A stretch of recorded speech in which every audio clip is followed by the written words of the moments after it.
If I asked you right now why these retention lines change everything, you'd have no answer.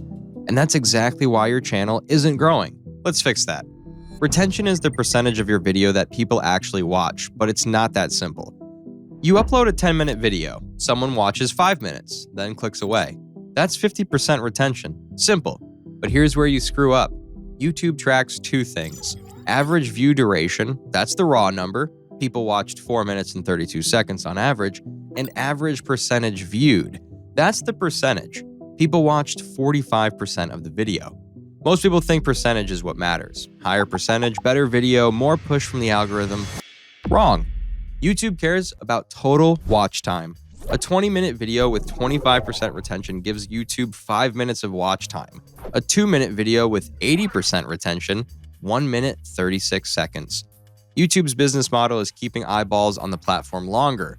More minutes mean more ads. More ads mean more money. So that low retention long video is paying Google way more than your perfectly optimized short one. This is why channels pumping out 40-minute sleep stories crush shorts creators in revenue, even with half the retention percentage. They're stacking minutes while you're stacking pennies. Now, let me show you the one line that explains why your videos sucked.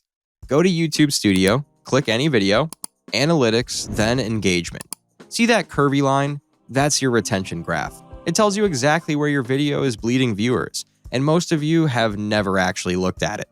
Here's what you need to know to fix your channel. If you see a big drop in the first few seconds, that's a bad hook.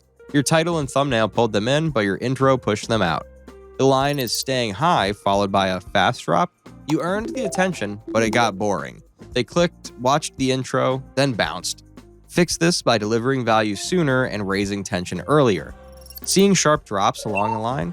These moments got boring and people dropped. Fix by adding new open loops or pattern interrupts. Your line drops to oblivion right away? That's an audience mismatch. The video reached people who were never meant to watch it. Fix this by staying tighter to your niche and viewer intent. This can be normal for new channels while YouTube's still figuring out your audience. Small spikes or bumps in the graph? Those were rewatched moments. This is gold. Find what caused those spikes and repeat it. A smooth decline with no sudden drops?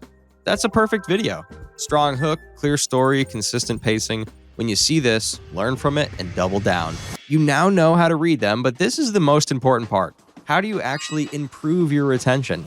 Kill the dead zones. Every dip in your retention graph is a crime scene. Something you said turned them off, or it just got boring. Find those timestamps. Ask yourself, is this section actually necessary? If you can cut it without losing the point, cut it. Your script isn't precious. Your retention is. Nothing stays still. Your viewer's attention needs a reason to keep going. Not fast cuts, not dopamine edits. Structure, open loops that promise something coming, rising tension that makes leaving feel like a mistake. Pattern interrupts that reset attention when it starts to drift. If your script doesn't pull them forward, no amount of zooms and transitions will save it. Steal your own timestamps. Look across your top 5 videos. Find the peaks that repeat. The moments where the line goes up. That's not a coincidence. That's your signature. The thing your audience keeps coming back for. Your next video? Build the whole thing around that pattern. Now you know why these lines change everything. Now you know how to read retention graphs to analyze what's working and, more importantly, what's not. Now go check your retention graphs. Consider yourself a retention expert. Subscribe.